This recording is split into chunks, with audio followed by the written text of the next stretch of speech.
नाही, कायद्याने ती परमिशन आहे. आता यांचं शिष्टमंडळ आहे, ह्यांचा प्रश्न आहे, तर ह्यांचं काय म्हणणं आहे, तुमचं काय म्हणणं आहे हे ते अपलोड करू आपण. ह्याला अपलोड दिलेलं आहे बोलतात आणि त्याच्यावरती त्याने कारवाई करावी लागते असं त्यांचं म्हणणं आहे. लीगल डिपार्टमेंट सांगते त्याच्या विरोधात तुमची ऍक्शन होती. तर साहेब, हे महापालिकेमधलाच गोंधळ आहे कायद्याचा आणि त्याचा फटका सामान्य नागरिकाला बसतोय, असा हा सगळा विषय आहे. आणि जवळपास 1,500 लोकांच्या जीवनामरणाचा प्रश्न आहे, एवढाच विषय.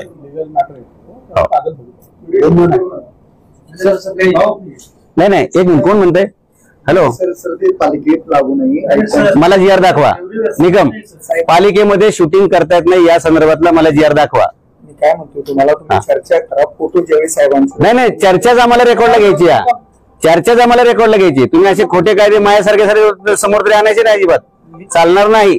मला GR दाखवायचा की शूटिंगला अलाउड नाही. तुम्ही बोलताय त्याच्या संदर्भात आपण ऐकणं मागू जे काय असेल ते, परंतु जे आम्हाला आम्ही काय करायचं हे सांगणं निकम तुमची जबाबदारी नाही. असं कसं म्हणतो तुम्ही सिक्युरिटीचं काम बघायचं. आम्ही सभ्य माणसं आहोत. आम्ही यांना शिवीगाळ काय अपशब्द पण वापरणार नाही. बाकीचं पुढचं लांबच आहे. आहे, मला पण माहिती आहे नियम सगळे, बरं का. डिफेन्स सोडलं तर बाकी सगळे अगदी कोर्टातलं सुद्धा लाईव्ह रेकॉर्डिंग करायच्या परवानग्या आहेत. याच्या विरुद्ध GR असेल तर मला दाखवा. असेल ना सर, मी काय म्हणतोय, सरांनी जर आम्हाला सांगितलं तर आम्ही देऊ नको. कोण सर? कोण सर? नाही नाही, कोणाची परमिशन लागते व्हिडिओ काढायला? साहेबांचा आदेश आहे. आयुक्त साहेबांना मला दाखवा. आदेश तोंडी झालत नाही मला प्रशासनाला, मला लेखी दाखवा. आयुक्तांनी कुठल्या कायद्याअंतर्गत, कुठल्या तरतुदी अंतर्गत असं सांगितलं की महापालिकेमध्ये कॅमेरा घेऊन येताना नाही, शूटिंग करताना मला सांगा. तुम्ही असं कायदा धाब्यावर बसवू शकत नाही. आणि तुम्हाला खाके कपडे घालण्याचा अधिकार नाही, हे फक्त पोलिसांना अलाउड आहे. हे सुद्धा प्रशासनात दुरुस्ती करून घ्या. कारण तुमच्याकडे बघितल्यावर लोकांना असं वाटतं की पोलीस आले. तुम्ही पोलीस नाही, तुम्ही पालिकेचे सुरक्षा रक्षक आहात. पोलीस आणि सुरक्षा रक्षक यात फरक आहे. ओके, त्यामुळे प्लीज तुम्ही प्रशासनाला सांगा की खाके कपडे कायद्यानं वापरणं योग्य नाही. याच्या संदर्भात पहिला GR काढा. लोकांचा गैरसमज होतोय.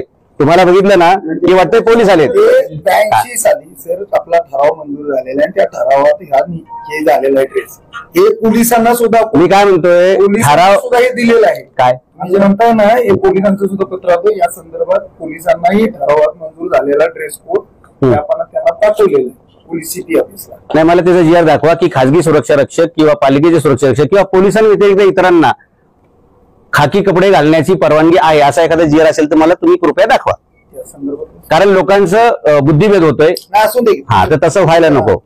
ओके, आपण बुद्धिभेद करायचं नाही. हा, त्याच्यामुळे कोणत्याही प्रशासकीय कार्यालयामध्ये शूटिंग करण्यासाठी कोणाची पूर्व परवानगीची आवश्यकता नाही, हे मी तुम्हाला अगदी जबाबदारीने सांगतो. त्यामुळे असं माझ्या व्यतिरिक्त सुद्धा कुणी नागरिकाला सरांनी जर सांगितले, कुणी सरांच्याविषयी मी विचारलं ना, अहो सरांची परवानगीची कोणाला गरज आहे? मी नागरिक आहे, मला कुठेही शूटिंग करायचा अधिकार आहे. माझ्या हक्कावरती मी हक्कभंगाचा प्रस्ताव दाखल करेल ना मग, की मी भारतीय नागरिक आहे, माझ्या व्यक्ती स्वातंत्र्यावरती हा दादा आहे. अहो, हे नागरिकांसाठी आहे. हे इकडे बसलेत ना, हे नागरिक, हे मालक आहेत देशाचे, हे कर्मचारी आहेत.